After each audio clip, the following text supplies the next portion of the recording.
One single license that covers all your creative needs. Atlas is the universal licensing platform for all creators. Start now and find the perfect song. Made for creators.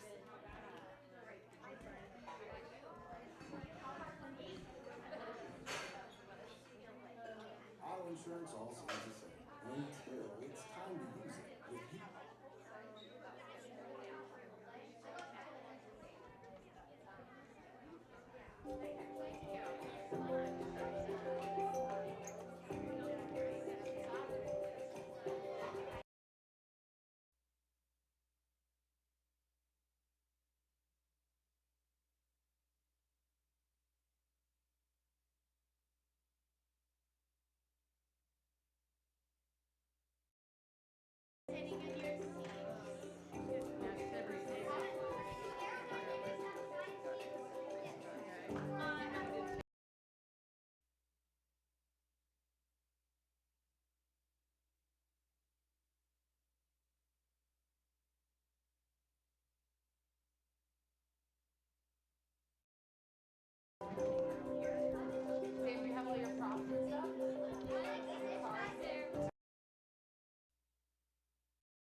Do you have a sneaky camera hiding behind the curtain back there?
Test 1, 2.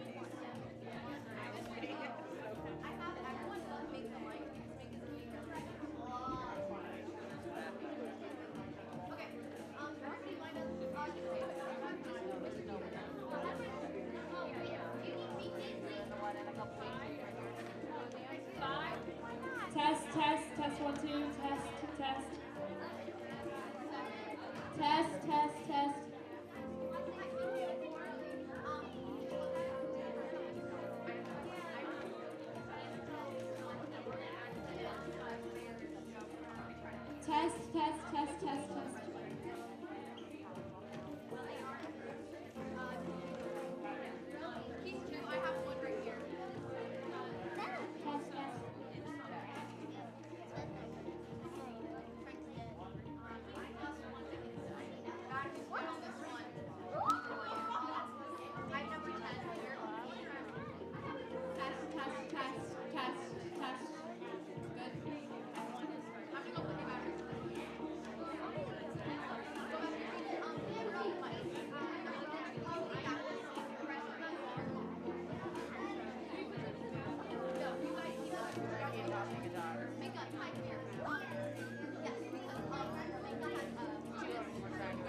Test. Test, 1, 2.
teacher. Okay. Looks like I've got something. Hold on.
Hello.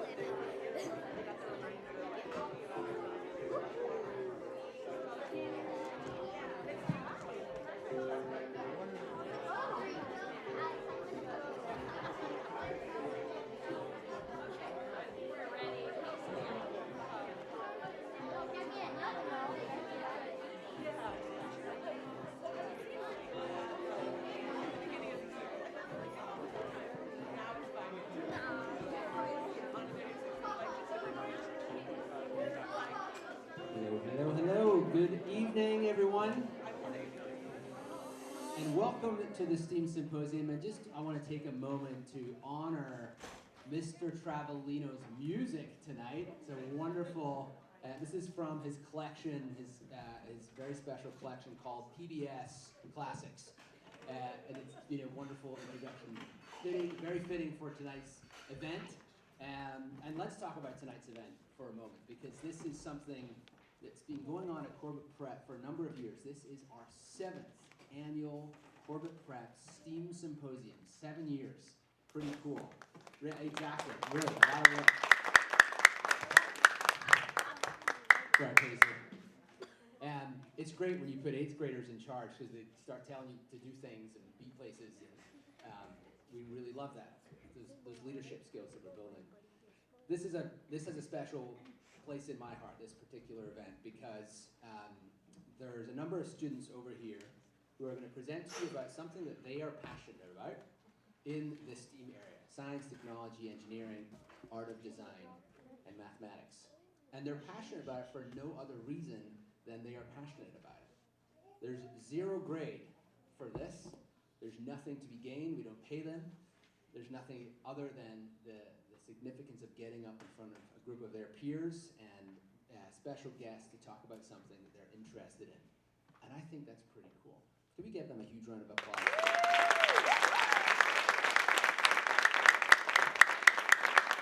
We have had the science fair for many years at Corbett Prep. We've had a science Olympiad over the years. We've had all kinds of opportunities. But one thing that we love to get our students to do at Corbett is to stand up and speak, to put a microphone in their hand and get up on a stage. We love to do that. This is a very unique opportunity for students to get up, speak passionately about their project. They have about 3-ish minutes to do that in. It's a very short amount of time. And it's a little bit, we like to say that STEAM Symposium is where science fair meets TED Talk. And they get to stand up here and deliver this. And they've put a lot of time and effort into this. There's a number of students also up here who have presented multiple years. I think there's some here that have presented 4 or 5 times over the years that they've been here at Corbett Prep. And it's really a spectacular thing. There's lots of them. So what I would like to do now is to turn it over to our narrator for tonight, who's going to lead us through each of our projects. I believe, Miss Whitney, that we are just going to go straight through. We're going to roll. If you need to use the restroom, I would just ask you to use the back door over here. And then afterwards, there'll be an opportunity for each student to come up here. They're going to get a beautiful certificate from us. There'll be a photograph opportunity for you, the parents. And then we're going to go outside where they'll have the opportunity to dialogue with the students, ask them about their projects. We actually really encourage this as a part of the experience for them, to ask them more questions about what they're doing. And there might even be some kind of rocket demonstration. We'll see. We'll see what happens. Weather dependent. It's like SpaceX. So, without further ado, I'd like to introduce our narrator for tonight, Paisley Volker, and please give a warm welcome to all of our Corbett Prep STEAM Symposium participants. Hello, my name is Paisley Volker, and I'll be narrating tonight's STEAM Symposium. First up, we have Minka Abraham, presenting parent stress and how to help it.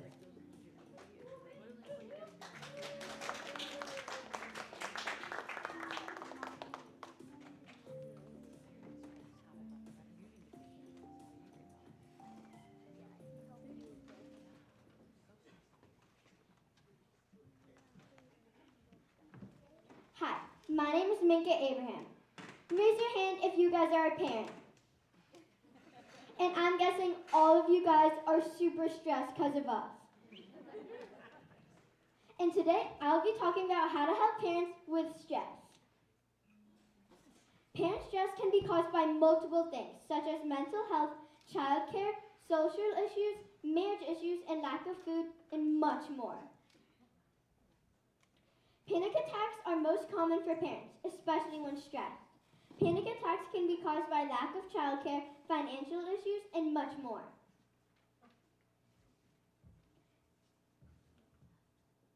There are a lot of great ways to help decrease stress, such as doing yoga, practicing gratitude, taking a mindful moment, going on a vacation, deep cleaning your house, or going on a walk or a run in nature.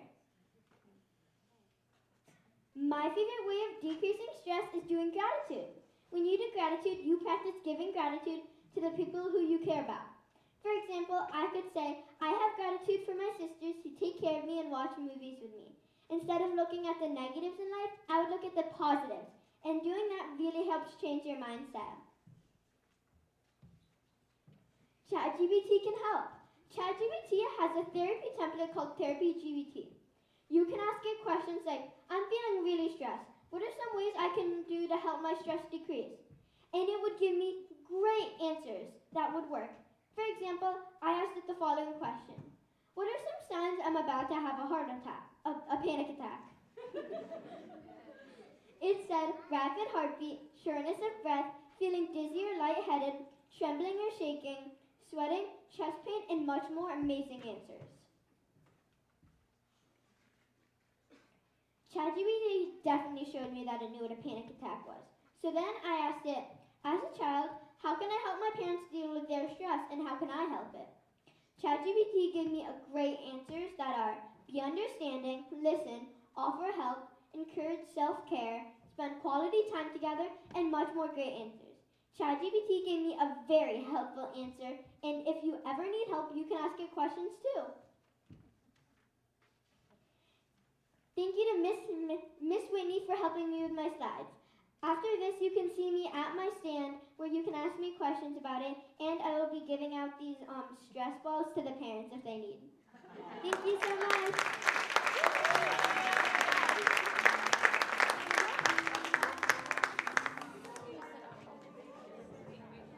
Next up, let's give a warm welcome to Bianca Hubers, Anna Lehrer, and Janie Petrulli, presenting the science behind dreams.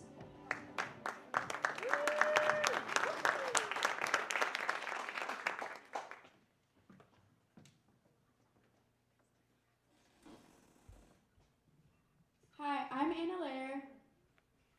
I'm Bianca Hubers. And I'm Janie Petrulli. And we will be presenting the science behind dreams. Our steps of action. First, we chose a topic that we were all interested in. Second, we researched about it and recorded some information that we found. And third, we interviewed people. Why we chose this topic. We wanted to learn more about how dreams work and what causes them.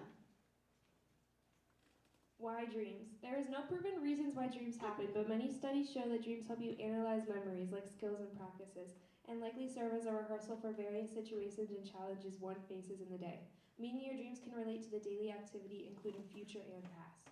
Other studies show how dreams help you with your emotional health, and many people believe that your dreams help your imagination and often remind you that anything can happen. Dreams also helps to keep your emotions stable, consolidate memory by replaying what happens in your day, and forgetting real-world problems. Dreaming may also be the brain's way of clearing up unneeded information. What your dreams mean. Have you ever had a dream that your teeth were falling out? This is a common dream people can experience, and an interpretation of this dream is that it may relate to feelings of vulnerability, powerlessness, or concerns about your appearance.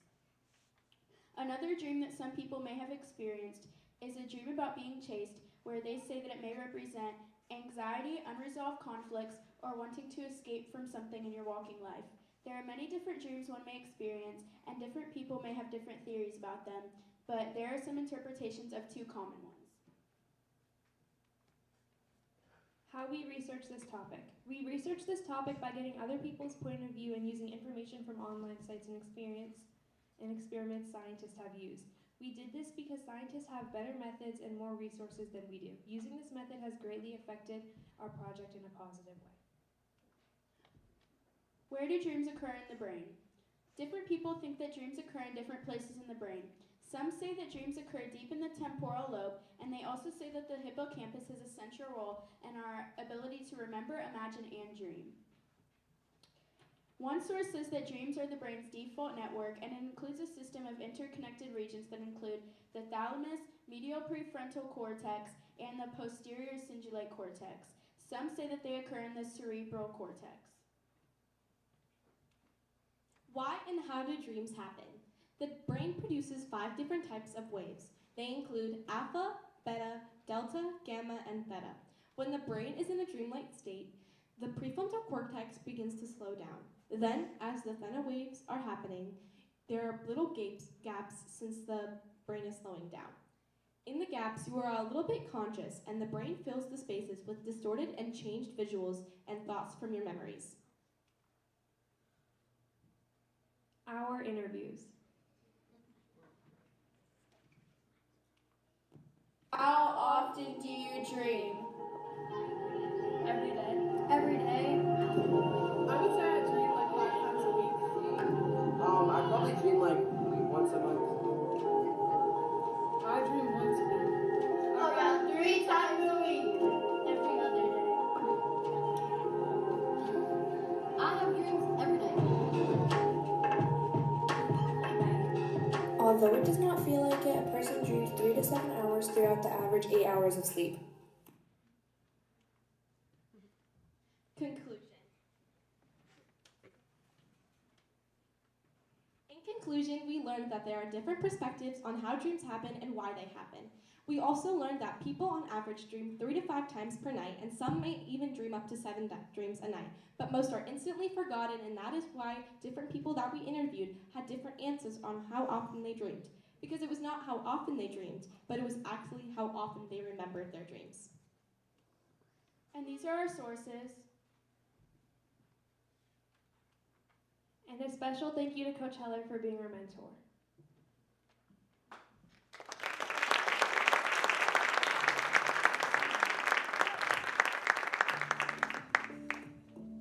Now, presenting Water Dragons, give a warm welcome to Tristan Alvord.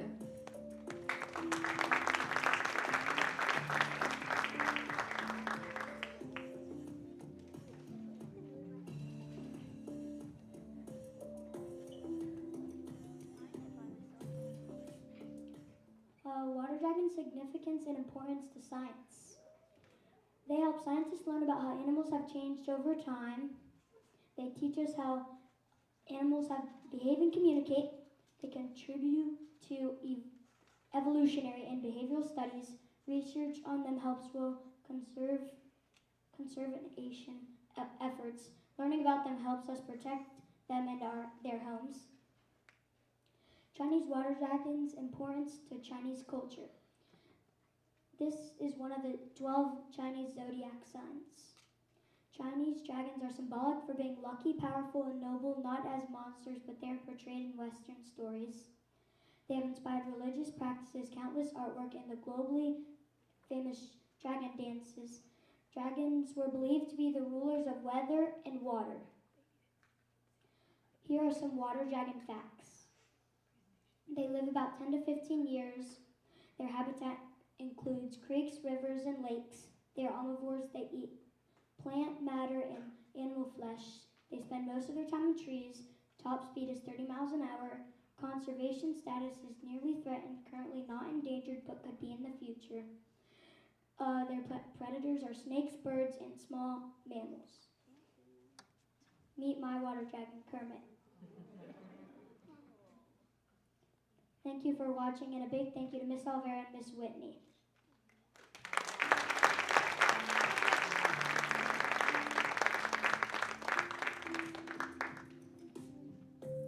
Now, presenting aerodynamics, Taha Kurunji, Savan Patel, Regis Sadai, and Samuel Wallen.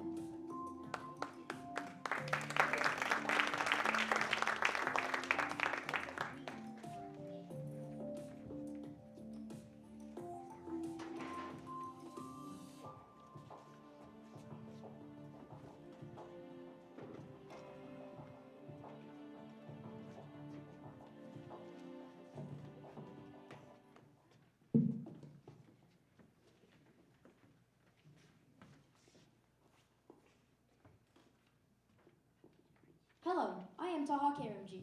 I am Salvan Patel. I am Regis Sadai. And I'm Sam Wallen. And we are presenting Aerodynamics. McLaren. Tesla. Porsche. We are talking about aerodynamics. Aerodynamics is the study of how fluids, such as air, interact with moving objects. The two basic aerodynamic forces are drag and lift. Drag is the force air exerts against a car as it moves. Lift is a perpendicular force that is exerted from the air on the car. Aerodynamics can increase a vehicle's speed without using more fuels. Well, what is the most aerodynamic car? The two most aerodynamic cars are the McLaren Speedtail and the Vauxhall Calibra. Well, which one is faster? The Vauxhall Calibra aerodynamic is a 0.26, a world-beating drag coefficient. While the McLaren Speedtail has a drag coefficient of 0.278, which makes it super aerodynamic. So the Calibra does have a better drag coefficient, but the McLaren is still more aerodynamic. Whoa, aerodynamics are great, but how do big companies make their vehicles aerodynamic? We were about to get started on that. First, it's better to use carbon fiber and aluminum because it's light and strong. Then, you try to shape your car's body into a teardrop shape, which is the most aerodynamic shape. Cars can be better if you had a back spoiler because it decreases the lift force a little bit. Front bumpers and air dams help improve your car's aerodynamics by reducing drag force and boosting traction. After designing our cars, we decided to make them. We got into Tinkercad and started making our cars. To make our cars, we looked at some Lego Technic cars. After getting them printed, we added cool designs and spoilers. We made 3 different designs. One by Sam, one by Taha and Regis, and one by me. Well, how do you know if your car is aerodynamic? We built a wind tunnel. A wind tunnel can test to a vehicle's aerodynamics. A full-size one? I heard they cost $2 to $4 million. We built a miniature wind tunnel that can at least fit our cars inside of it. To make our wind tunnel, we used 24-inch PVC pipes, a fan, plexiglass / acrylic, hot glue, tape, and a saw. After we gathered our materials, we assembled the wind tunnel. This is us building it. Here is Sam's car.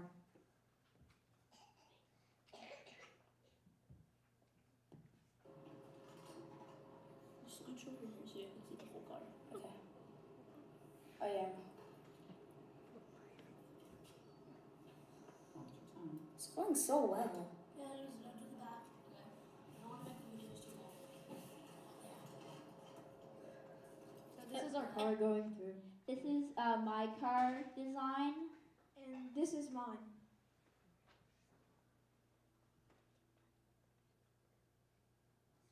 You can tell it's aerodynamics because you can see the way the wind is going across the car.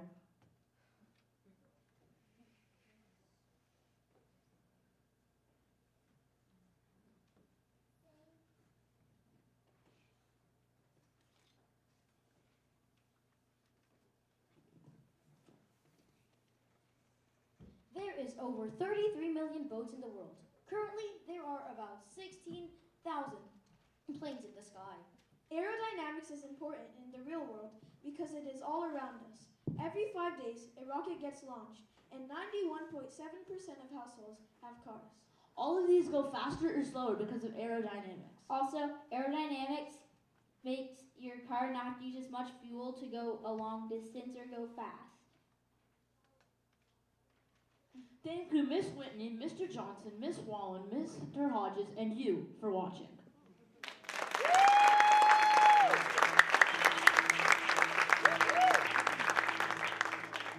Next up is Diana Bilpuck, presenting a study of osmosis.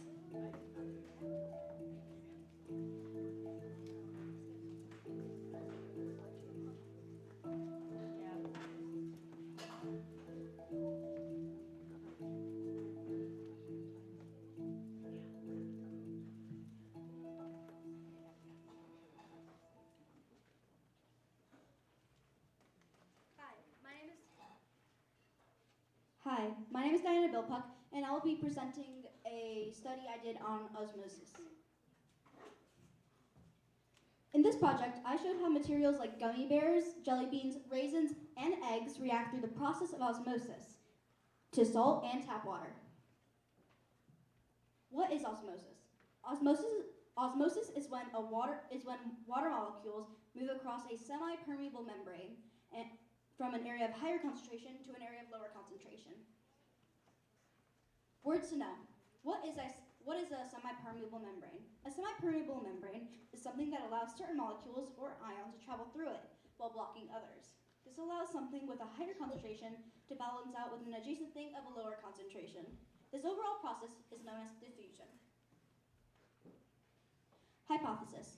I hypothesize that the food in tap water will expand like a sponge, but the food in salt water will shrink.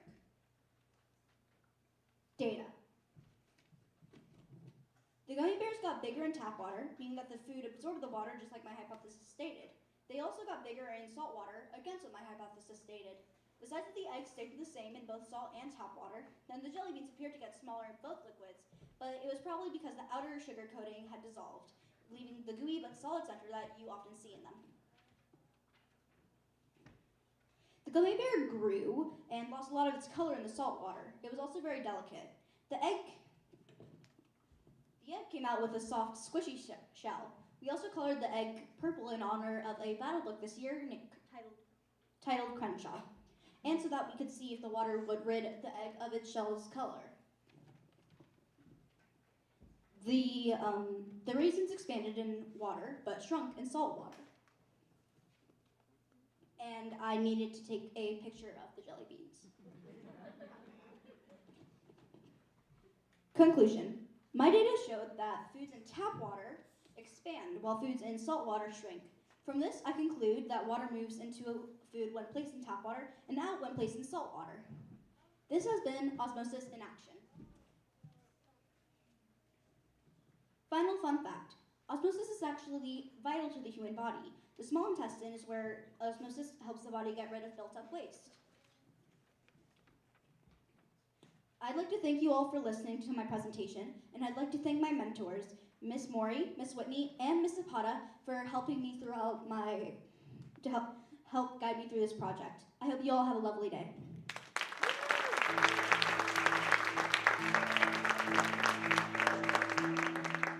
Next up, we have Ariana Farrah-Cruz and Zoe Zalkowitz presenting Diffusion.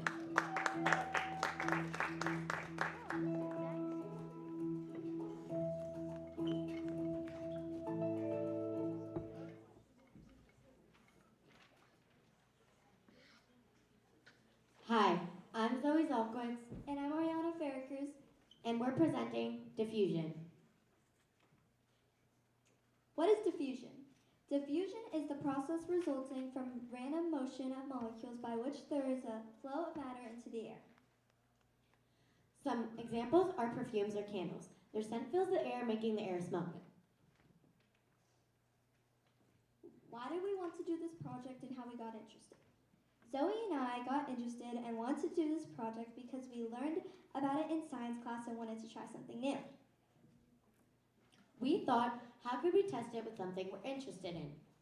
So, we decided to do perfume, in which climate the scent of the perfume spreads faster in.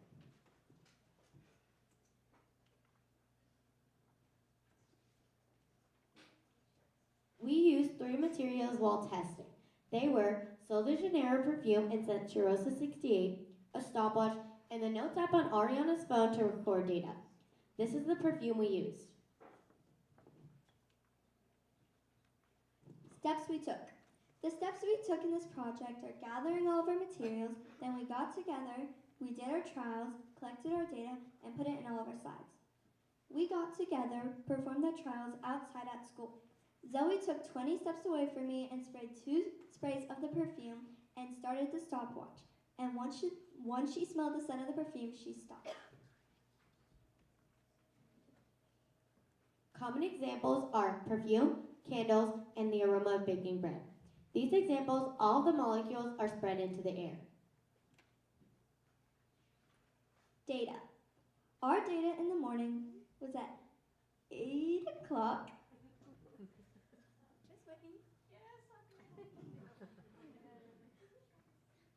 was 45 degrees. Our data is shown.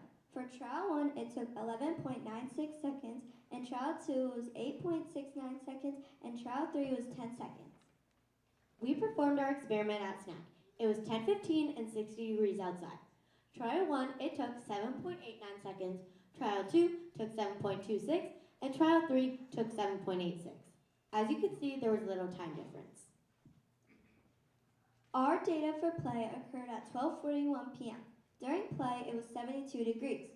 Our data for trial 1, it was 4.27 seconds, and trial 2 was 5.2 seconds, and trial 3 was 6.52 seconds. Challenges we faced / conclusion.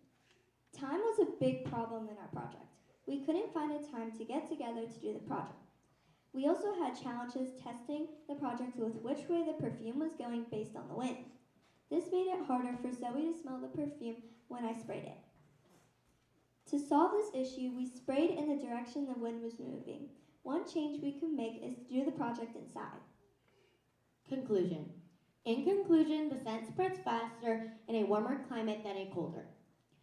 So next time you light a candle or anything that gives off aroma, think about which climate you are in.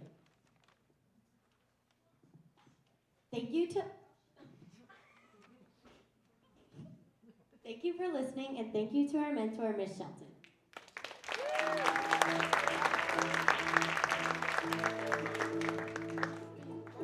This next one will certainly make you hungry as Callie Prieto and Avelina Wadsworth present Tasty Nuggets.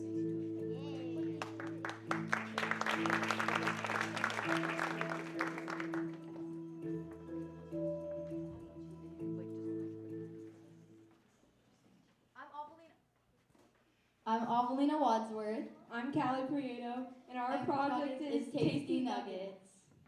About our project. Our project is about Chick-fil-A versus McDonald's. We tested each nugget to see which one our friends would like more. We hypothesized that more people would like Chick-fil-A nuggets more than McDonald's nuggets. Which is tastier? This is our friends trying the nuggets.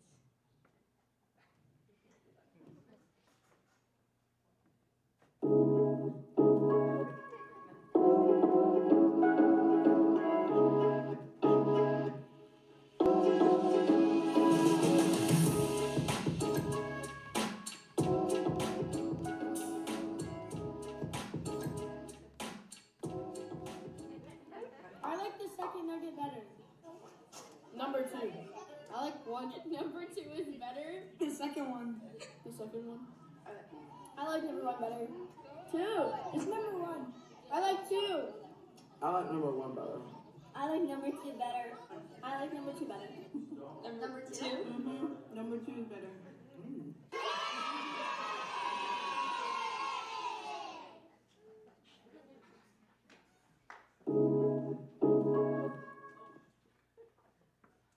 Here are the nutrition for 8 nuggets per McDonald's and Chick-fil-A. McDonald's has 386 calories per 8 nuggets, and Chick-fil-A has 270 calories. The sodium for Chick-fil-A is 1,060, and for McDonald's, it's 362. McDonald's has 50 cholesterol, and Chick-fil-A has 70 cholesterol. The fat for McDonald's is 13 milligrams, and for Chick-fil-A, it's 26.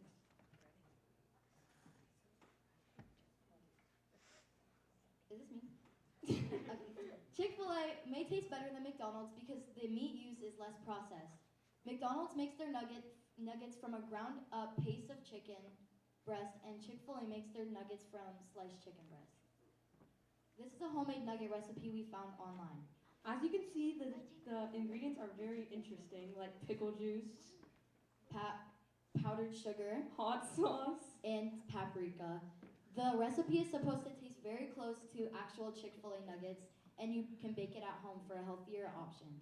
So, if you want to take a picture. Oh, yeah. If you want to take a picture.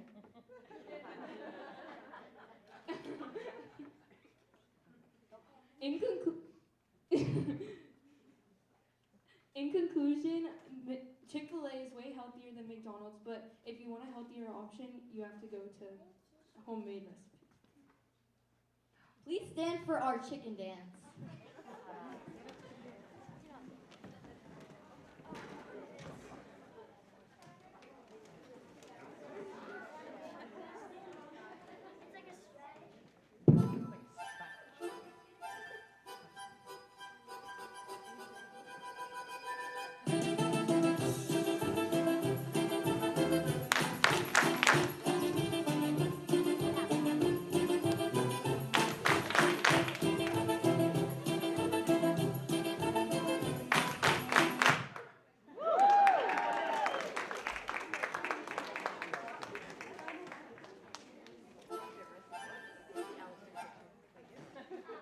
Thank you, Ms. Charles, for being our mentor.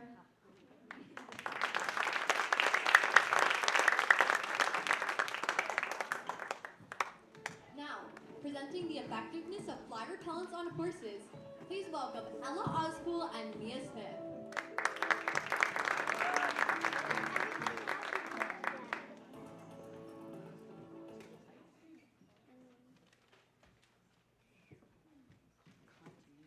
Hello, my name is Ella. And my name is Mia. Our project is on how effectively do fly repellents work on horses. We wanted to know what are the most effective fly repellents by measuring the amount of feed stops when or if a fly lands on your horse. You might ask, how is this important? Well, it is important because flies can transmit diseases, cause welts, and bring discomfort to horses. The pros of natural fly repellent. There are no harmful chemicals. It creates an invisible shield around your horse. It's safe for your horse, and it improves your horse's skin health. The cons of natural fly repellents is it won't last as long as chemical repellents. It can cause allergic reactions to some horses. It does not kill flies, it only shields your horse's body from them, and they are expensive to purchase. The pros of chemical fly repellent. They will last longer. It kills the flies when it comes in contact with your horse. Breath-rinds are considered low toxicity chemicals, and they are more affordable than natural fly repellents. The cons of chemical fly repellents is that the fly needs to make contact with the horse's body to be able to react, while natural fly spray shields your horse's body from it. At high doses of the spray can be toxic, and while considered a low toxic chemical, they can make allergies to horses and humans. The three types of fly repellents we are using are Piranha, Bronco, and Ecovet. What are we doing? We will be testing each fly spray on a different leg of the horse. The amount of sprays on each leg is 3 sprays. This will be during a time of 10 minutes. This is us in action. We went to the barn 7 times to collect data. On February 17th and 19th, it was too cold and there were no flies present. Therefore, we couldn't collect data. This is our bar graph with all the data we collected. We only have 3 bars because Ecovet had 0 stomps during the 10 minutes, which was the best fly spray. The control group has the most amount of feed stomps because we didn't use any fly repellent on that leg. Even though Ecovet is the best fly spray, all the other fly sprays had some effect. Days that we weren't able to collect data was when it was cold, windy, or rainy. It can be concluded that weather affects fly activity and whether fly repellent needs to be used or not. During a period of 10 minutes, Bishop was stomping the most on his left front foot, which was the Bronco spray. The least amount of stomping he did was on his front right leg, Ecovet.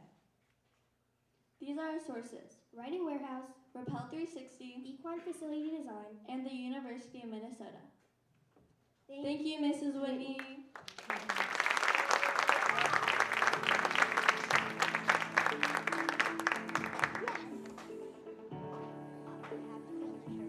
Now, talking about some of your favorite animals, please welcome Rory Fitzgerald, Annabelle Gutowski, and Leona Levette, presenting Dolphins vs. Sharks.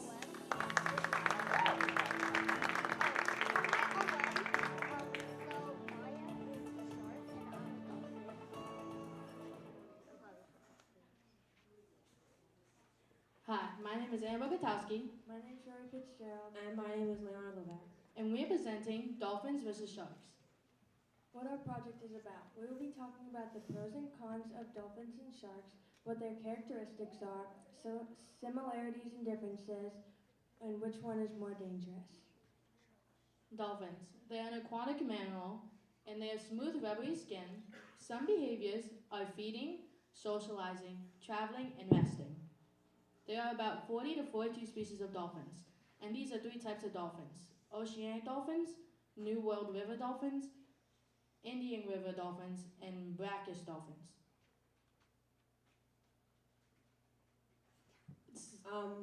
Dolphin fun facts.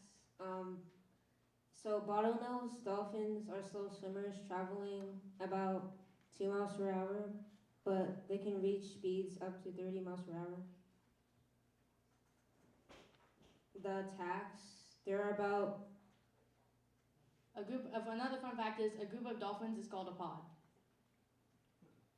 Sharks. Sharks are amazing fish that have been around since long before dinosaurs have existed. Sharks existed 450 million years ago, and dinosaurs existed 240 million years ago. Many shark species are endangered right now. These are some shark fun facts. The largest shark known was the megalodon. It's over 60 feet long. The smallest shark is the dwarf lanternfish. It can be less than 1 inch. Did you know coconuts are more dangerous than sharks? They kill about 150 people a year. The attacks, there are about 63 incidents annually. Florida has the most shark attacks, and it's known as shark capital. And for dolphins, there are less than a dozen dolphin attacks yearly. This is the dolphin anatomy. At the top, there's a blowhole because it has to come up for air eventually. This is the fin, it's called the fluke. There's another fin, it's called the dorsal fin. And this is a flipper. And they have a lighter colored belly compared to the dark skin above. This is the shark anatomy. So if you compare to the dolphin, some of the similarities are that their eyes are on the sides of their head, and the fins are on the side and on the top. Some differences are that sharks have gills, which they can come up for air. I meant not come up for air. They can breathe underwater, and sharks have a small fin at the bottom of their stomach called the pelvic fin, and their fin is facing up instead of down like the dolphin. Dolphin attack victim. One man in his 60s suffered broken ribs and bites to his hands after a dolphin rammed him a few meters off a beach in Japan. Bottlenose dolphins are the most aggressive species of dolphins. Shark attack victims. Bull sharks are the most aggressive species of sharks, but the great white shark has killed the most humans in history. Which is more dangerous? Sharks are more dangerous for a few reasons. They are heavier, longer, more aggressive with humans, and they mainly attack when they are confused or curious. In conclusion, although sharks and dolphins both live in the water, they have many differences. Sharks are fish that have gills to breathe underwater, while dolphins are mammals that need to breathe air. Sharks have a vertical tail and dolphins have a tail that is horizontal. And sharks have been around for 450 million years, while dolphins have been around 23 million years. And although sharks are slightly more dangerous than dolphins, they still aren't as dangerous as people believe. They are definitely a very misunderstood fish. We want to give a thank you to Senor Diaz for being our mentor. Have a good day. Thank you.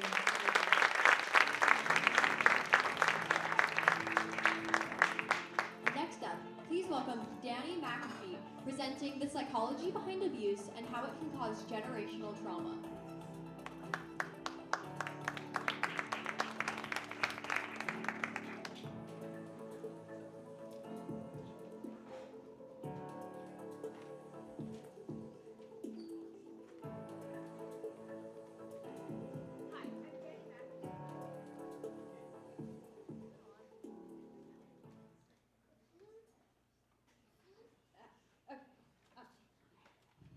Hi, I'm Danny McAfee, and I will be presenting the psychology behind abuse and how it can cause generational trauma. Okay. The basics. Abuse comes in many forms. All abuse is very harmful. Abuse happens to people of all genders, ethnicity, and ages. And in short, abuse can happen to anyone. Physical. When talking about abuse, physical is brought up the most. Even though all abuse is harmful, physical has the most side effects and can be visibly recognized the easiest. Sadly, children and people in bad relationships seem to suffer physical abuse the most. And right here we have the side effects. Some include paranoid, petty, provocative, power-hungry, prejudiced, and possessive. The cycle of abuse. The cycle of abuse is a social theory developed by Lenore E. Walker in 1979. It explains the patterns of abuse and how the abusers act. That shows the violence.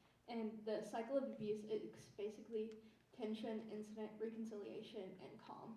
That happens in a cycle as long as you're with the abuser.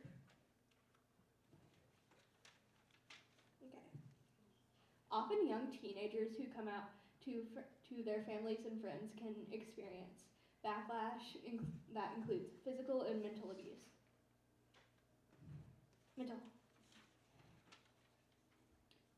Completing the education segment of the LMHC license takes approximately 6 years, 4 years to earn a bachelor's degree, and an additional 2 years to earn your master's degree.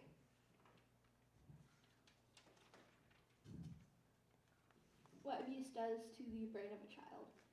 Neuropsychological studies suggest an association between child abuse and these deficits in IQ, memory, attention, response inhibition, and understanding emotions. And right here I have a diagram of the anatomy of a brain.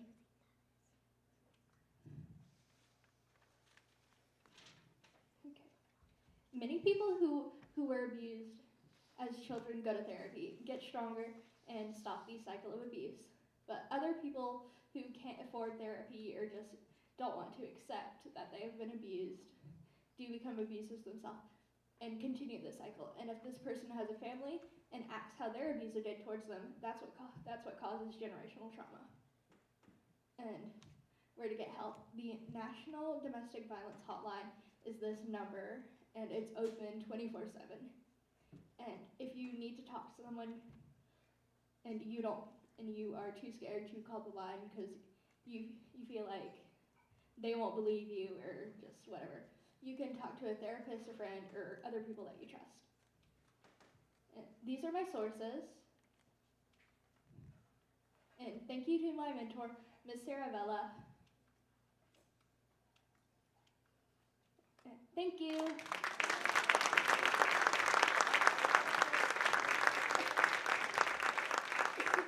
Get ready to learn about doing some good as Emerson Freund presents volunteering to help design a reusable cup system for Hilo, Hawaii.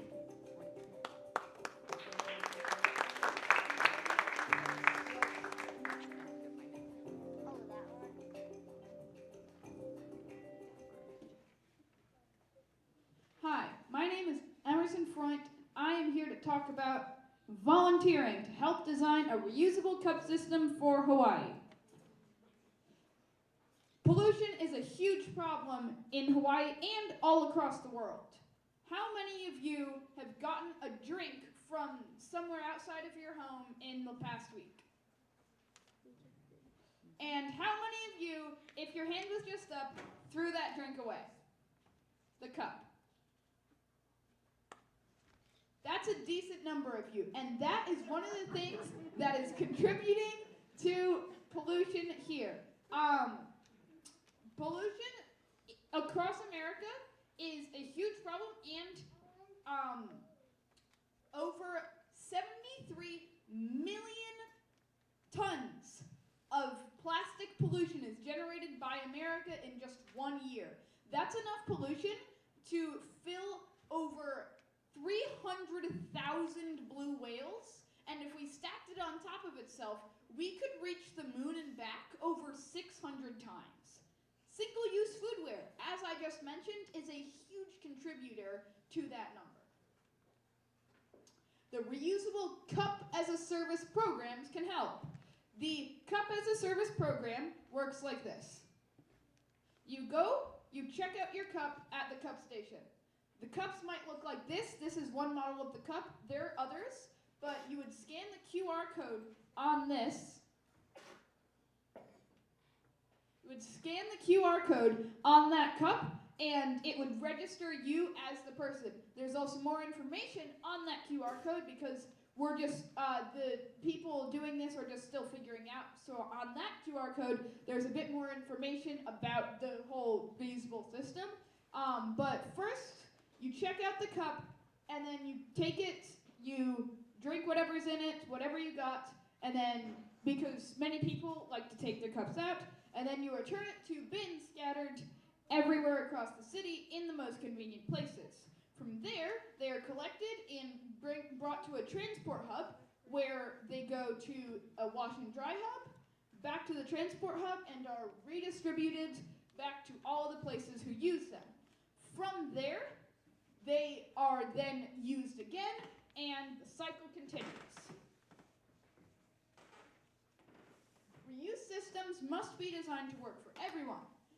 So, what the team was doing was they were setting up workshops all over Hawaii to see what ways we could tailor the reusable cup as a service program to the people there. Basically how these would work was they would come in, they would check out a cup from here, and they would take a drink from one of the 3 drinks. We had lemonade, unsweetened iced tea, and water, and then they would walk around giving feedbacks on all sorts of stuff. First, they would learn about the program that I just talked about, and then they would go around and give feedback on the stuff they felt would be most helpful to them. I worked as the cup person distributing cups because I was not, I didn't know a ton about it, and I wasn't actually a member of the team. I greeted people and worked at the first station, as I just mentioned, handing out people cups.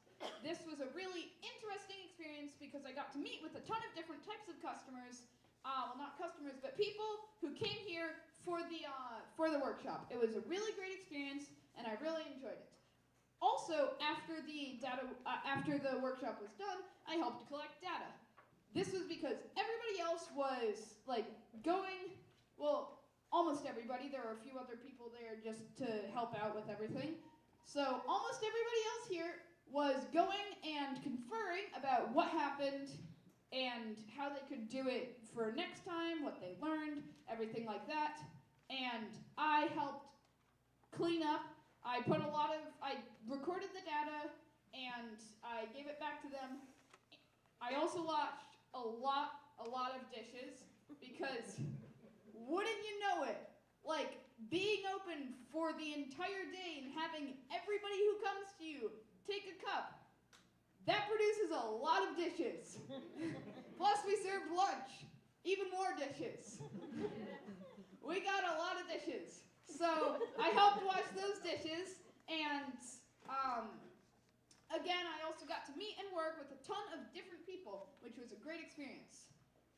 Hawaii is also a really rich cultural place because it's separate from the continental America and therefore is able to retain a lot of its culture.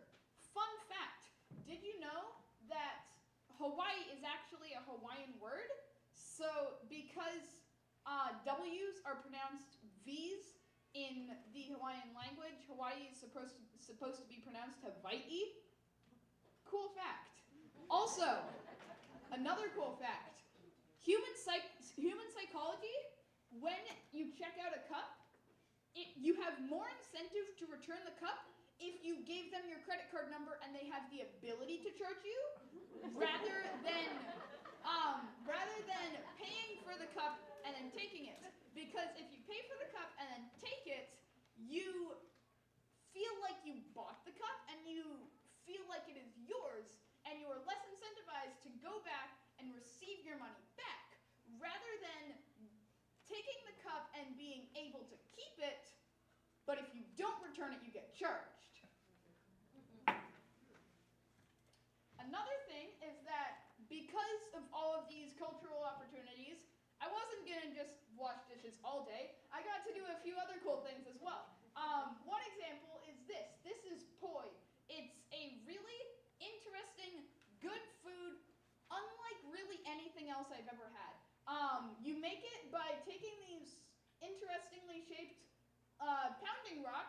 they make, and then you pound a root from the taro plant into this while mixing water on the board. It's confusing. I don't know entirely how it works, but it tastes great. Thanks so much to my mom for giving me this amazing experience, and if any of you or anybody you know ever has an opportunity to do something like this, I highly recommend it.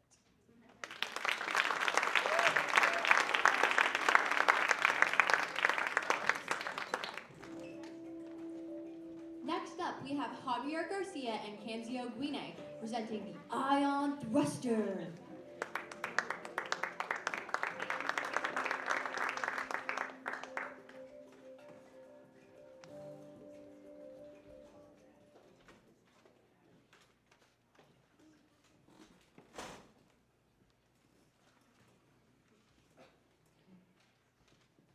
Hi, my name is Kenzio Guina. And my name is Javier Garcia. And this is our project on ion thrust.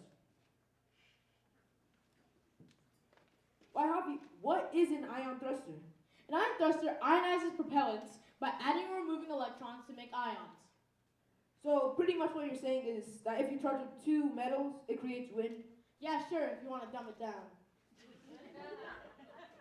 Javi, why is this important in the slightest? Well, it is a clean, affordable energy which correlates with one of our UN sustainable goals. Ion thrusters don't need any gas or fuel to run, except electricity. And it preserves and saves resources for other necessities. Ion thrusters could be used to power many different things. Airplanes, rockets, cars, satellites, motors, generators, and more. All of these things are real-life applications for the ion thruster. And for you guys, we have a huge, full-scale, 200 square foot, 900 volt, 200 watt ion thruster. Clap it up for us.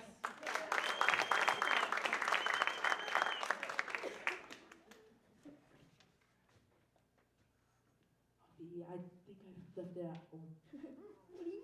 You left it at home? Just left it at home. Why are you gonna do that? Could always rebuild it. Okay.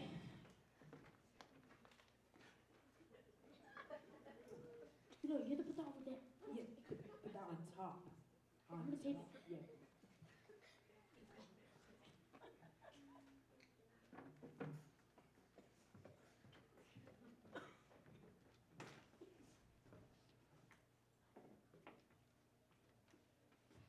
Demonstration time.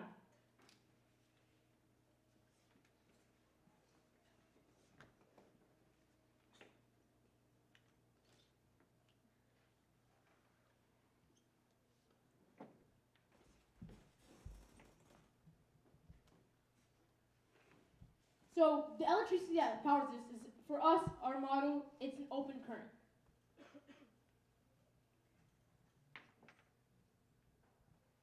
Which kind of sounds what it is.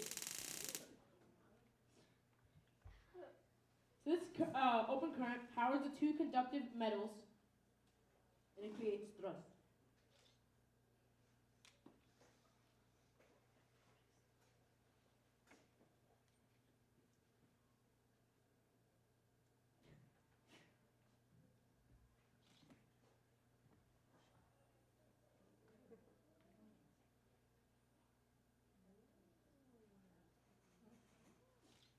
It may not seem very impressive, but this is just a scale model, and it can't really produce the same power as a 200-foot one.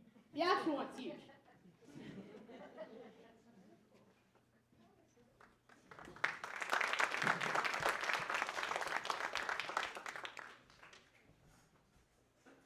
So our process was to 1, make the spike crown out of aluminum can. 2, make the 3D printed file. And 3, place the crown in the 3D print. 4, gather and put the nails on the ion thruster. 5, attach the wiring and connect the batteries. Step 1, making the crown. To make the crown, we need a source of aluminum for the spike crown. After some research, we found that the metal that we needed was found in most soda cans, which we had at home. So we used that. Step 2, making the 3D file. Originally, we made the base out of cardboard, but a few complications came up. So instead, we made a 3D printed file to replace the cardboard. Step 3, copper versus nails. While we were looking through the different models, we found that nails and coppers worked the most effectively. We first tried copper, but it was way too flimsy, weak, and fragile. So we tried nails. Step 4, charging it electrically. Now that we have both metal components, we can now charge them with electricity. We have 4 battery packs and 9 AAA batteries. We then hooked the batteries to the voltage booster. And after that, we hooked the voltage boosters to the metals. A special thanks to Miss Whitney, Mr. T, and Robert Johnson for helping us on our STEAM Symposium project. And thank you for watching.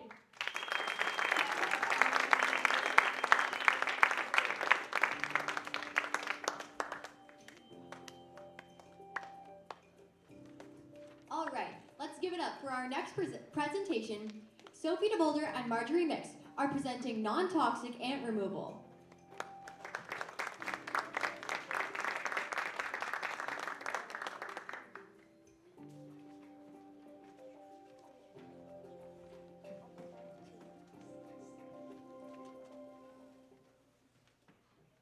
Hello, and thank you for coming to our presentation. Our project is called Non-Toxic Ant Removal by Sophie DeVolder and Marjorie Mix.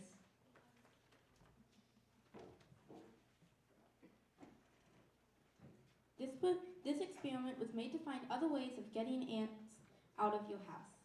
Our plan is to lure the ants out of your house with something they like, aka the liquids they ended up liking more than others.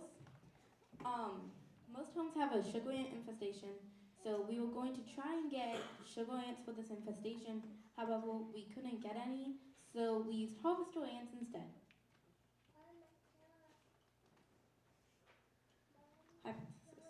My hypothesis is the ants will drink more artificial sugar than drinks with more artificial sugar than regular sugar, and drink the liquids with more just sugar in general than no sugar at all.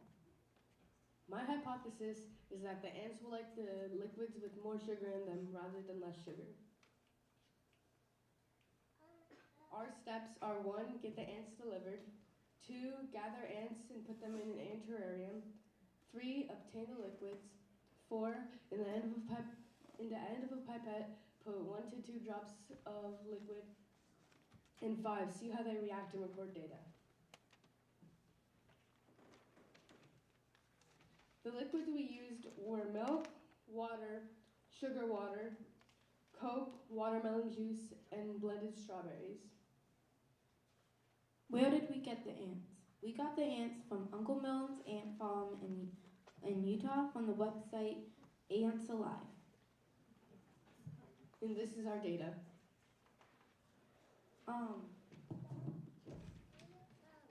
Liquid 1 is blended strawberries. It took the ants about 1 hour and 30 minutes to find the strawberry juice. They kind of liked it, but not really. Liquid 2 was Coke. It took the ants about 5 seconds to find the Coke, and they loved it. Liquid 3 was sugar water. It took the ants about 2 hours to find it, and they loved it. Liquid 4 is milk. It took the ants about 1 day. No, seriously. And they hated it. They seemed to move into the tube where the milk was and completely ignored the milk. Liquid 5 is water. It took the ants about 30 seconds to find the water, and they liked it because, of course, they need it to survive. Liquid 6 was watermelon juice. It took the ants less than 2 minutes to find the watermelon juice, and they loved it. Based on our experiments, we found it took them longer to find the milk and found the Coke quicker. Challenges we faced. Monday, February 19th through February 24th, I had thespians, minus Wednesday. Interesting fact. We had found something interesting. The ants could smell the liquid, and one ant investigated it, but left. However, when we turned the lights off, they drunk the stain on the ant farm, and they were also more active. ants into the terrarium. The ants came in 2 separate tubes. We ordered 60 ants. We connected the first tube and a longer tube into the ant farm and taped it up so we could make sure no ants escaped. They made that into either food storage, a trash pit, or a larger home space. Here are all results in more detail. A. The ants found the blended strawberries, but they did not enjoy the smell and covered the strawberry juice with sand. However, we found they seemed to be drinking a bit of the strawberry juice that was dried on the wall of the ant farm when we turned the lights off. B. The ants were attracted to the Coke very quickly. They seemed to enjoy the Coke very much. C. The ants seemed to take a very long time to find the sugar water, which was very surprising because we thought that they would like the sugar water the most. D. The ants did not like the milk at all. No ant drank it and they just covered it with sand to make a new home. E. Obviously they liked water because again, they needed to survive. F. The ants loved the watermelon juice. They found it very quickly and as soon as they found it, they drank it. Our conclusion. The liquids the ants had liked more were made of natural sugar rather than processed sugar. They also had preferred liquids with any sugar and wouldn't drink liquids without any sugar, minus water. We believe this is because they found the processed sugar more attractive. This is our video containing time lapses and explanations.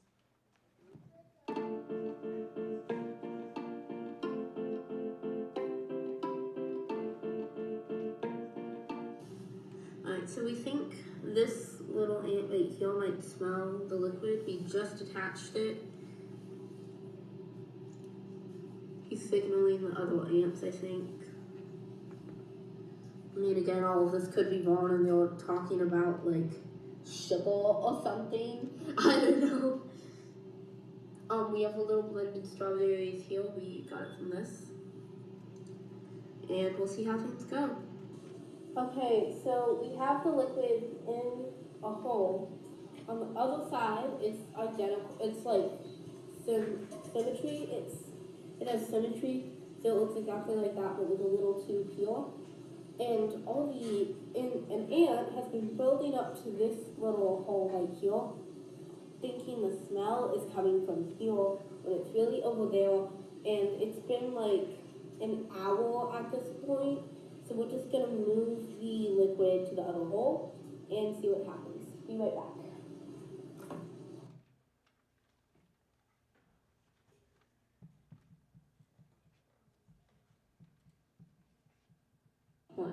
Okay, so new discovery here. Apparently, when the lights are on, these little guys slow down and they do not investigate the liquid. However, you see that little stain? That used to be strawberry juice. During the night, they had drunken all of that when the lights were off.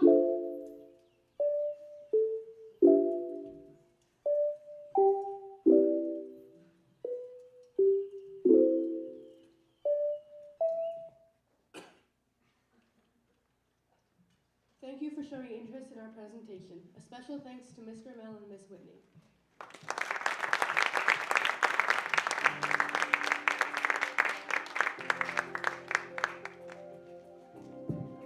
Be prepared to solve some mysteries as Ainsley Rock presents the evolution of forensic artists.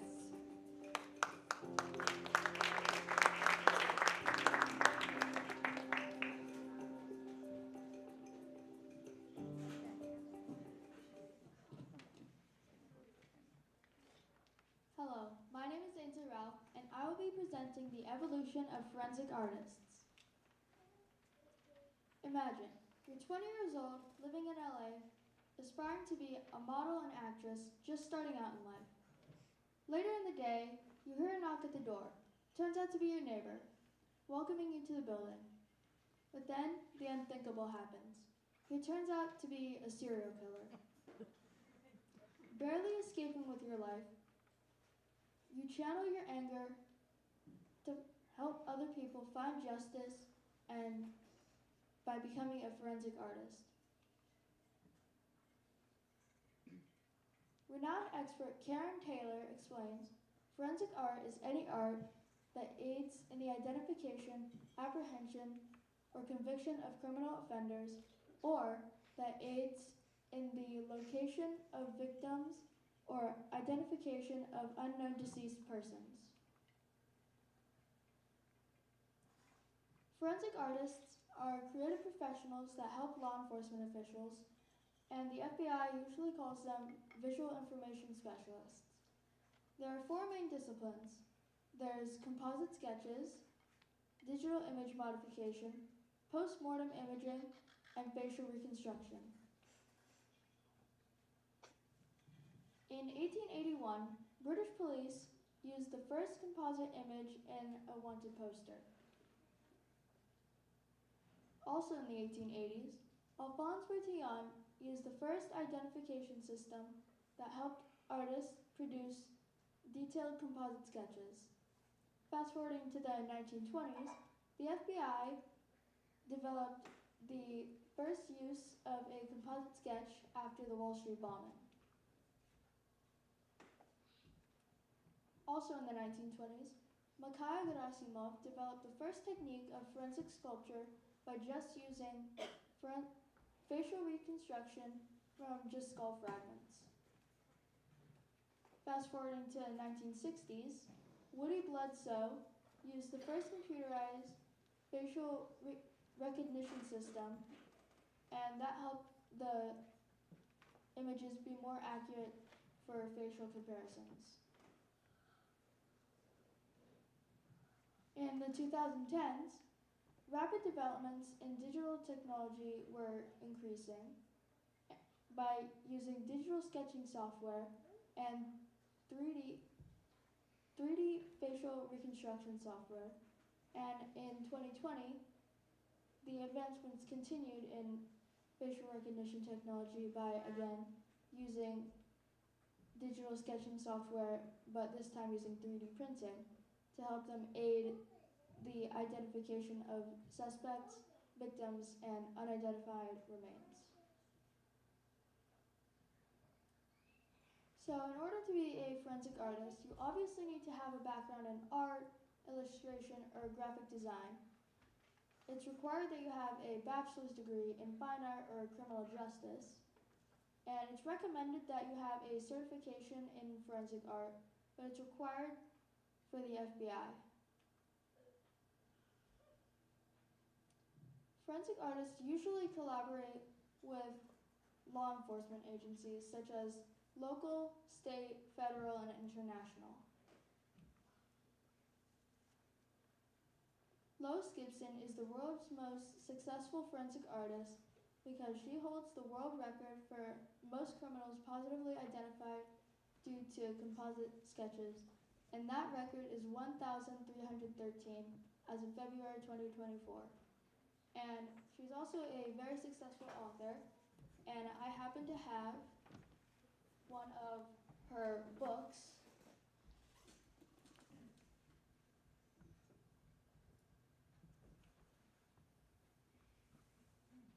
Harvey Pratt is nationally and internationally recognized as an expert in forensic art because he has worked on many high-profile murder and serial killer cases such as the Ted Bundy case.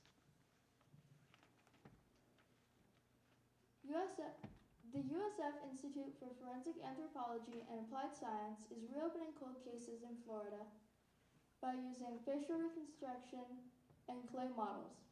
The Hernando County Sheriff's Office is collaborating with FaceLogix, which is a private company in North Carolina, and they specialize in recreating composite sketches into digital renderings and enhancing security footage to make the image more clear. And they create cranial and facial reconstruction. These are all of my sources. A special thank you to my mentor, Ms. Cynthia Whitney, for all of her guidance and support throughout this process. And another special thank you to my auntie Heather Velez, who is an inspiration and motivation to me.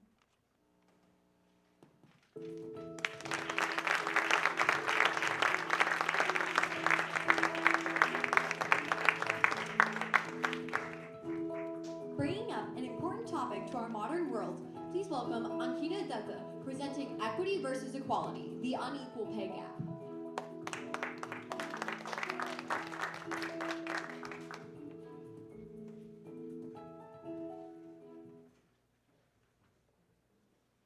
Hi, my name is Ankita Dutta, and I'll be presenting on equity versus equality and how it relates to the unequal pay gap. So what do these words mean? Equality. Equality is providing equal opportunities to everyone and treating everyone the same. This is where you negate all differences in the way that you treat people. In equity, you're providing everyone the opportunities that tends to their needs, and you're treating everyone differently based on their situation. Through this, you're taking into consideration the differences that everyone has in the ways that you treat them. So what's the difference? In equality, you're giving everyone the same thing, regardless of race, gender, ethnicity, or any other detail that might affect their situation.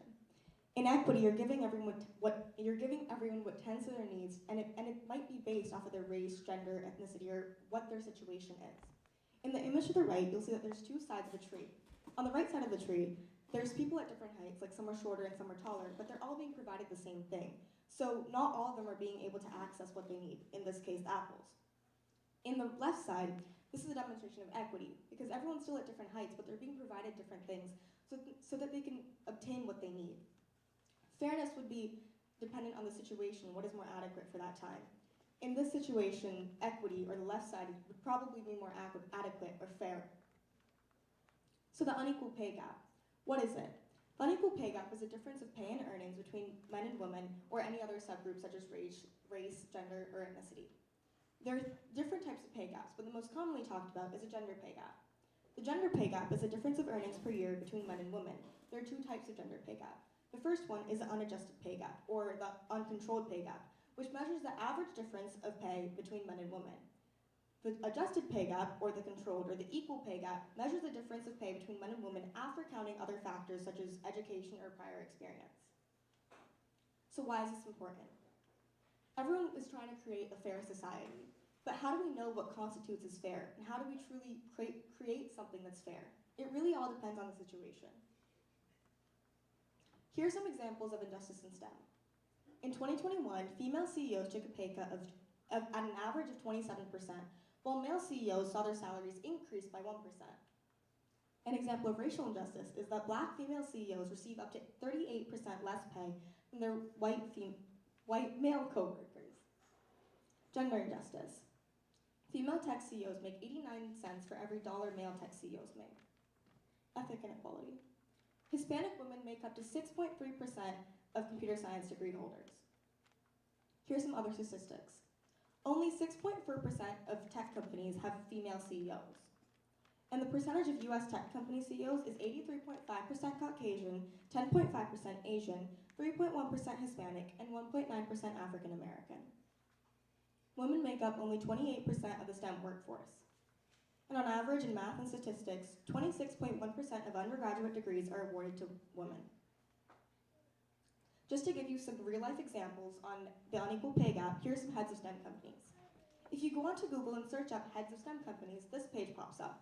You'll see that there are 21 tech CEOs on here, and at a quick glance, most of them are Caucasian, and there are some Asian, but most of those Asians are Indian. If you look closer, there are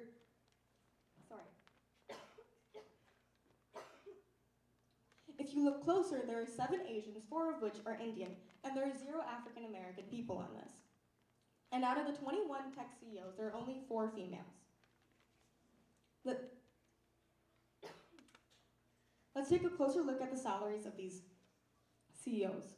The CEO of Microsoft, Satya Nadella, is an Indian male who gets about $55 million as his annual compensation. The CEO of Apple, Tim Cook, is a Caucasian male who gets about $99.4 million as his annual compensation. There is a big difference, but you do have to keep into consideration that this is Apple and that was Microsoft. Different companies are going to pay their employees differently based on how much money that they have. The CEO of Google, Sundar Pichai, is an Indian male who gets about $226 million as his annual compensation. Ginny Rometty, the CEO of IBM, is a Caucasian female who gets about $19.8 million as her annual compensation. The CEO of AMD, Advanced Micro Devices, is an Asian female who gets $30 million as her annual compensation. The CEO of YouTube, Suzanne Wojcicki, is a Caucasian female who gets about $4 million as her annual compensation. This is comparatively really low because Google is owned by YouTube. YouTube is owned by Google, and the CEO of Google gets $226 million as his annual compensation. And she gets $4 million as her annual compensation. The CEO of Oracle, Safra Katz, is an Israeli female whose annual compensation is $5 million. This is also really low because a huge share of Oracle is owned by Walt Disney Company. So how do we solve this problem? There are different ways to solve this problem through equity and equality. If we were to solve this problem through equality, everyone with the same job would get the same pay, not including commission or any other consumer-related compensation. But how? Different companies can't pay the same. As I talked about earlier, Microsoft isn't going to be able to pay the same as Apple. So some would say, pay the same people at the same company with the same job the same. What if one was just promoted? Or what if one has more experience or education than the other? Why are you going to pay them the same? So another solution has been developed through equity. This system is called pay equity. This is where companies are trying to bridge the pay gap between different groups by raising the salaries of the underpaid groups to a point where they're higher than the other groups. This is supposed to compensate for the money that they lost earlier. Once they're balanced, a long-term solution of pay equality is created. This is where companies are trying to equalize the opportunities that they're giving to different subgroups. This is so that we can prevent an unequal pay gap from happening in the future. Once this is achieved, companies try to negate all factors that could create an unequal pay gap, such as opportunity or experience, such as if one person has less experience, give that person more experience, more opportunity, so that they can all be equalized and everyone can actually have the same education, have the same experience. So in conclusion, fairness is completely subjective, and it's going to depend on who you ask and what situation they're in. Some solutions will benefit certain groups of people, while other solutions are going to benefit others. It's not possible to create a society where everything is completely fair, but we can try to create a society where most of things are fair and most people are happy, most people are feeling as if it's fair, and this is going to be created through a balance of equality and equity. These are my references. I used Forbes, MIT, and Pew Research Center, and World Economic Forum. Thank you for listening, and a special thanks to Ms. Whitney, my mentor.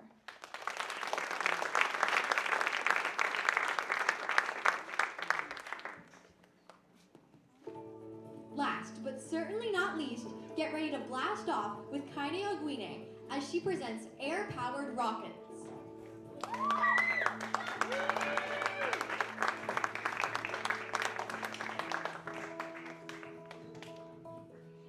Hello, my name is Kaine Ogwine, and this is my presentation on air-powered rockets. What are air-powered rockets? Air-powered rockets are little rockets that can launch very far away. They are built up from a source of energy which can make them shoot farther with more force. How they launch. When the rocket is placed on the launch tube, the rocket becomes a closed pressure vessel. The pressure inside the body tube equals PSI, pounds per square inch. The launcher parts. There is a foot pump, a PVC pipe, an open-close handle, a metal band screw, and a bicycle pump. How to make the rocket. First, you wrap a piece of paper around a PVC pipe. Then you cut little triangles to make the wings. Then you can cover the top with duct tape so no air gets through. If I tell you more about rockets, I might blast off. Now, it's time for my live demonstration.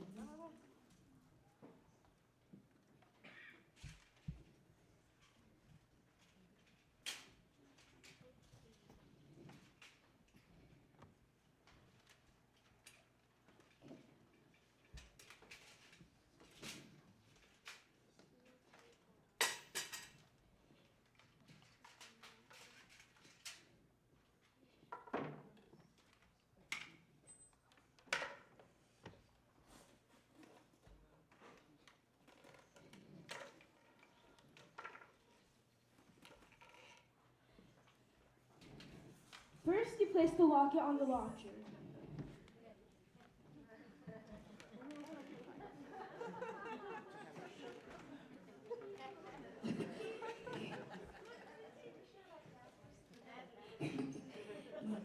Then you pump it. This might take a while, so bear with me. Close it. Tiny, close your valve. Tiny, close your valve. Oh. Then you close the pressure valve.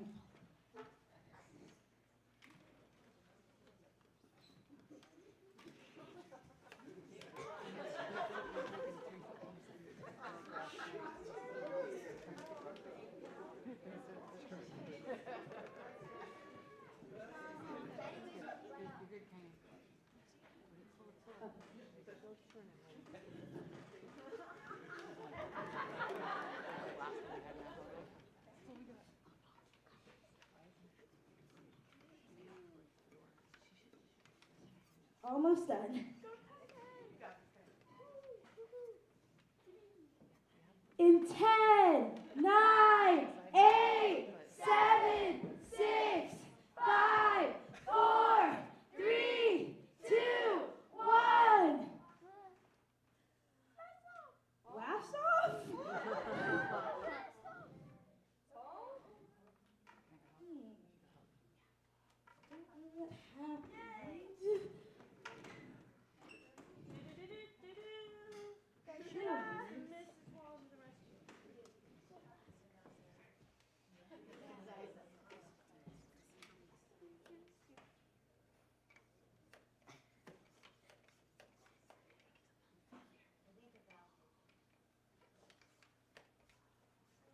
Broken 4 pumps in the last 3 weeks. I'm so sorry.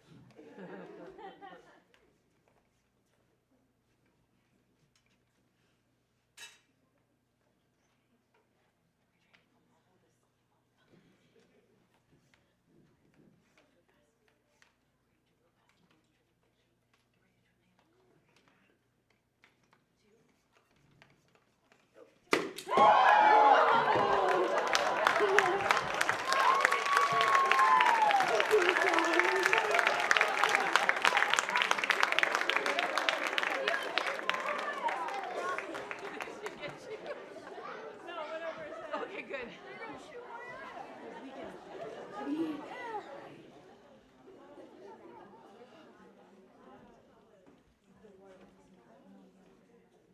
Thank you for watching my STEAM Symposium. Thank you, my mentor, Mr. Johnson, and Miss Wade for helping me through my journey.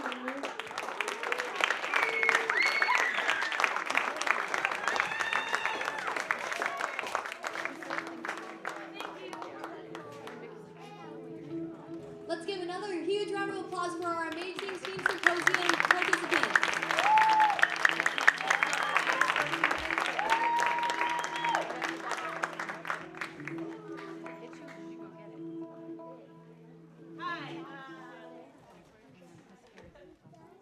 Hi, my name is Stephanie Carey, and I'm just going to give you a couple of closing remarks. I'm a longtime parent here at Corbett Prep. All three of my kids started PK3. My last child is an 8th grader this year, so this is a bittersweet year for me. I'm also on the board of trustees here, and we're really proud of the STEAM Symposium and what all the teachers and the students do. I'm also a professor at USF in engineering, and I was discussing with my senior design course today, about transitioning from being a typical student in the classrooms with teachers and tests and quizzes, and then graduating, and then what do you do next? Obviously, they're going to have to get a job and all that. But we were talking about becoming an autodidact and being self-taught and being a lifelong learner. And that means really, asking questions, being curious about stuff. If you don't understand something, try an experiment. Pressure a rocket and watch it launch. And so I'm just so excited to see all these students that are already autodidacts, and you're on your way to being lifelong learners. And so I just challenge you to continue to be curious, to continue to be critical thinkers, to continue to ask questions and to collaborate, and to communicate your interest as you travel along. So a big round of applause again to these students. Thank you so much.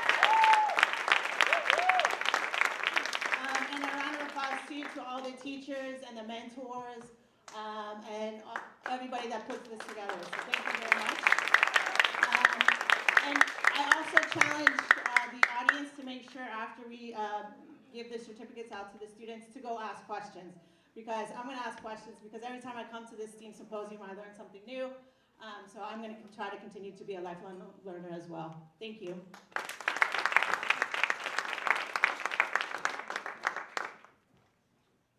Hi, thank you so much for attending STEAM Symposium. We're going to pass out the certificates right now. And so students, as your name is called, come get the certificate.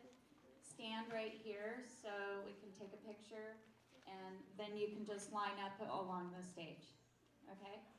So our first one we're going to give to Paisley Volker for doing an amazing job narrating.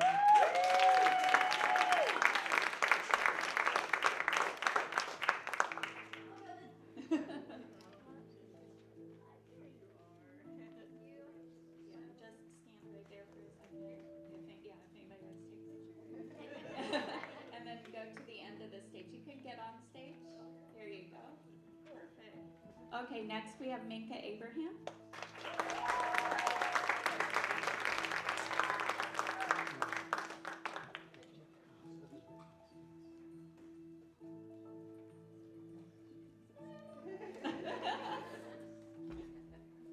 Next we have Rory Fitzgerald.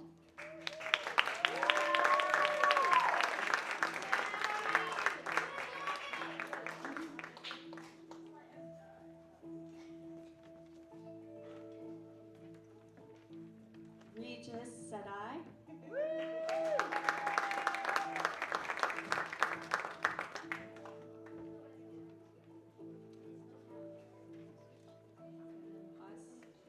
Regis, come back. Bianca Hubers.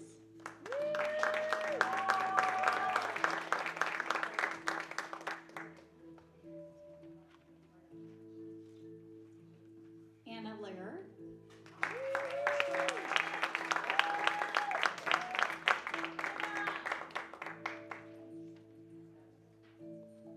Janie Petrulli.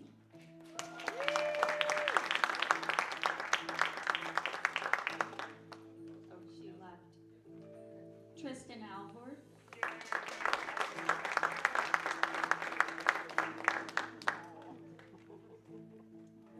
And Kermit. Taha Karimji.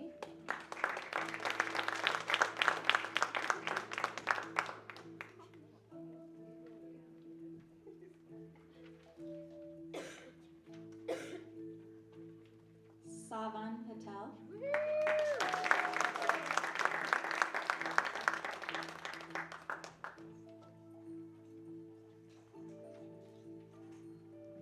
Samuel Wallen.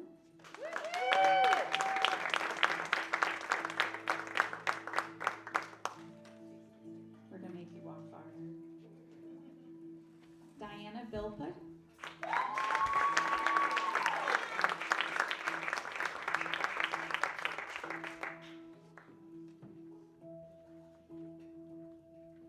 Ariana Faircruz.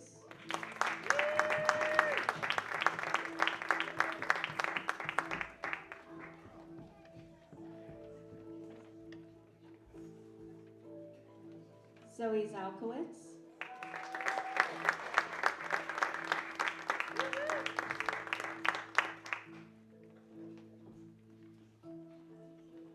Callie Prieta.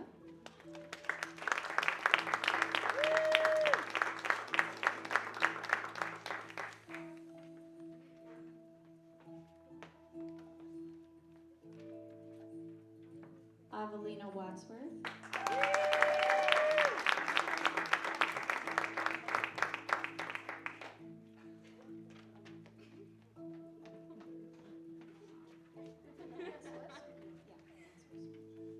Ella Osgood.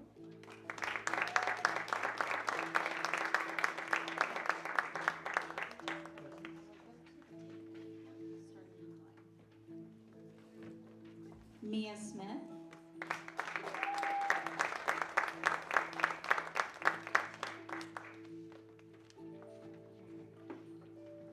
Annabelle Gutowski.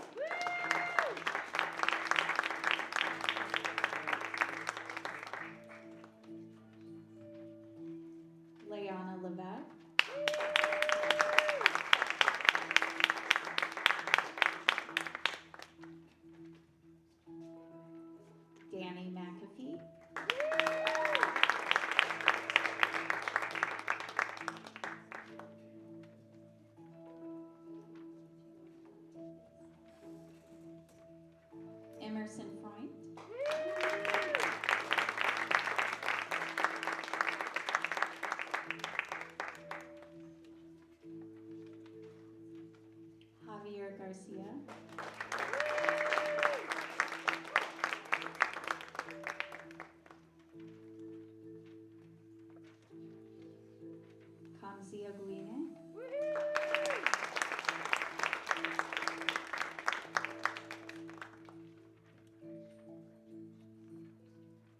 Sophie DeVolder.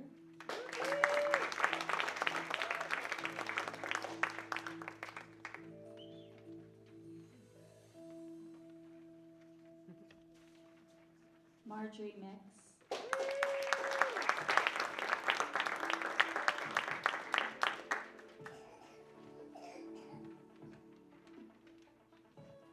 Ainsley Ralph.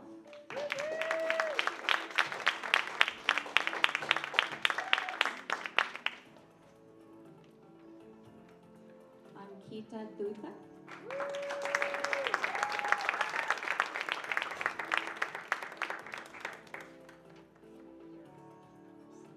Kaine Oguine.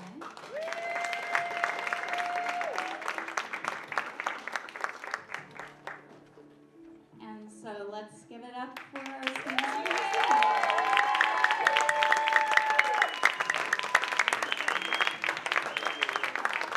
So Miss Marie and I would like to thank you very much. We had such a wonderful time working with them on their projects. It was so much fun.